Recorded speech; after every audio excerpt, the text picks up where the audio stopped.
Hey everyone, Cody here. And today, what I'm going to be doing is I'm going to be trying to recreate this painting right here.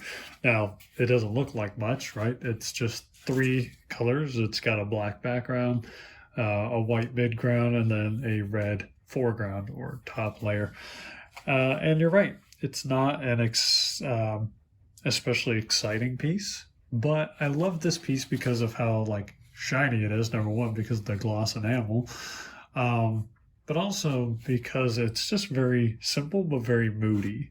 I don't know what it is about this little square painting that I made, but I've never been able to successfully replicate it, and I just think it looks very cool, and I really want to try to recreate it.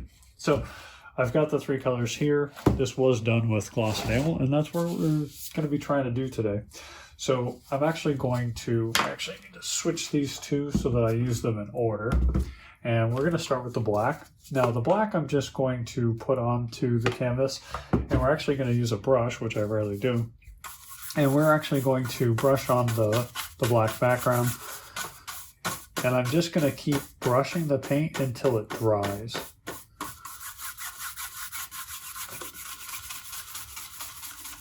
And we're actually going to try to use as much of this paint as possible.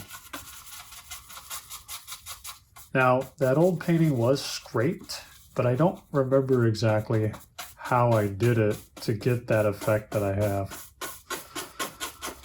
So it's a little unfortunate.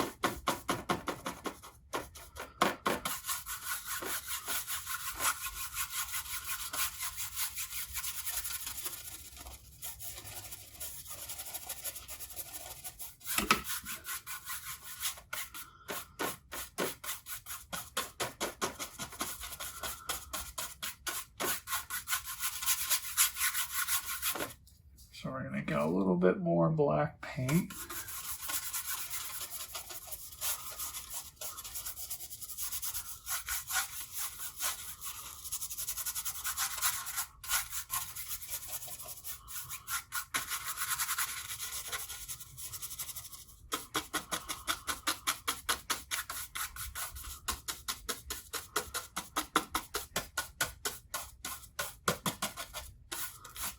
All right. So now we've got our black paint on here. I'm going to go over it a few times. I'm going to move this stuff out of the way because we're going to scrape today.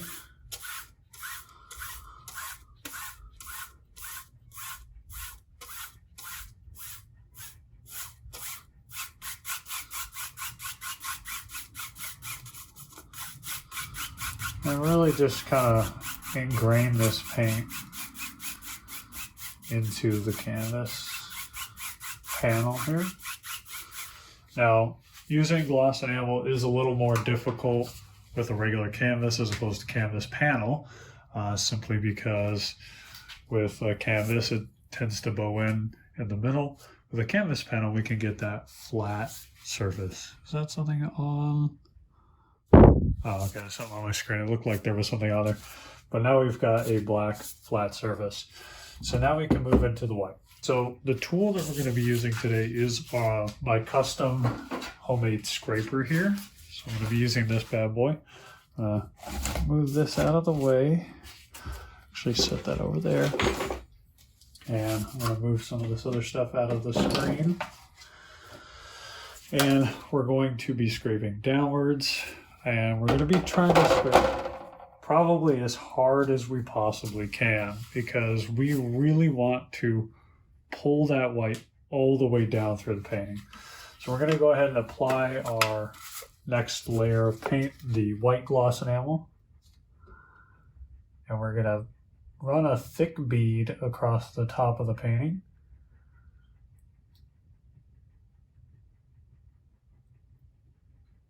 And we want enough paint that it's going to cover this whole surface. We're just going to dip it in, get a little bit more. And I think that's good.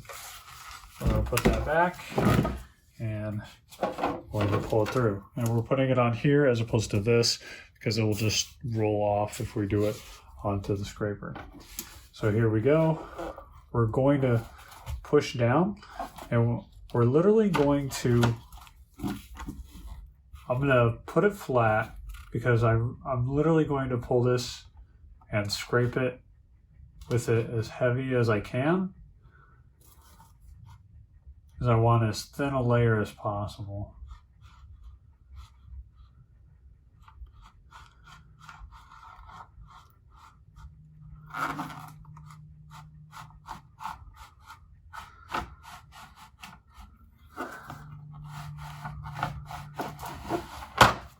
Okay, so it didn't cover the whole thing, so we're actually going to go over it again.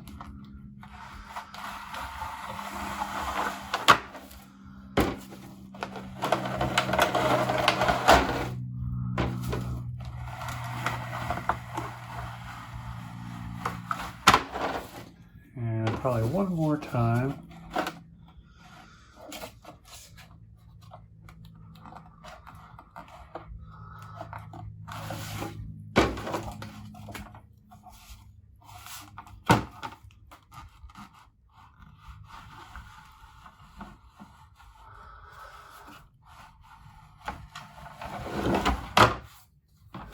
All right, so now we've got the white layer a little grayish because it's pulling up the black. That's perfectly fine. We are now going to go ahead and we're going to rotate this bad boy. And now we're going to go against the grain with the red. Now the red will probably slide across a little easier because we have a couple layers of paint here. But we're going to see if we can get a nice thick bead of red here.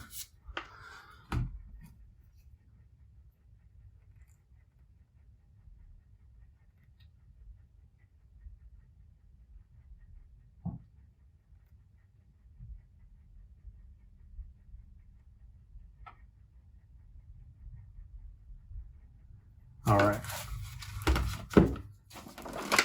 Now that we've got it, we're literally going to push into it as much as possible. So I'm going to lay this flat, and I'm going to put as much pressure on here as possible. We're going to try to pull this red all the way across.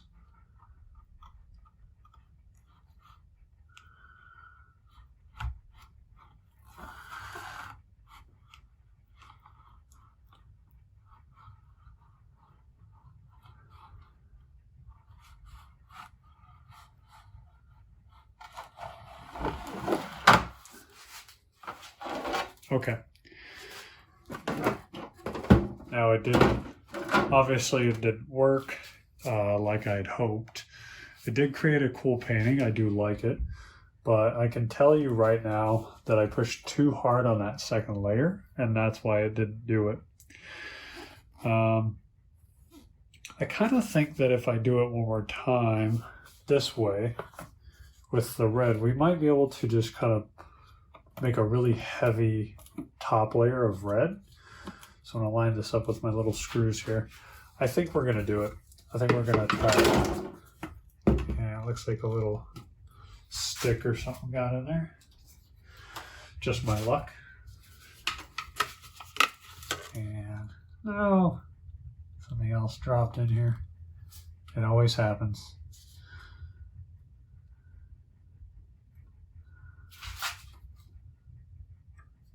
I always tend to get like rocks or sticks or something in here. Being in the garage, I'm not even sure how that works. All right, so we're gonna put one more layer on here. I'll run it all the way across.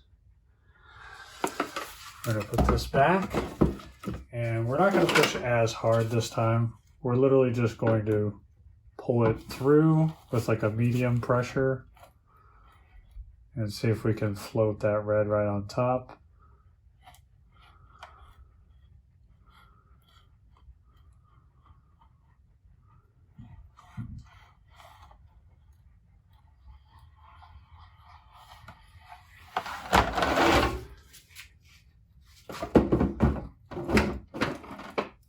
All right. So it did create kind of a gray. It's not too bad, but it did pull a lot of that white into it. So the problem is that it's going to keep doing that, it's going to keep pulling it through. I think honestly the issue here is that there was too much white, and so because of that it kind of pulled it through and made this gray, and there's still something in the paint. So I think that next time maybe I'll try this again in the future, but overall not too bad of a painting. I think that again it was probably too much, so probably had to use a little less, but still unsuccessful in recreating that painting. Hopefully one day I'll figure out what it is that I did to make it, and I can finally make one that looks just like it, but that's okay. We'll just keep trying, and we'll maybe get it in the future. But that's it for the video. I will see you guys in the next one, and that's it. Take care, guys. Bye.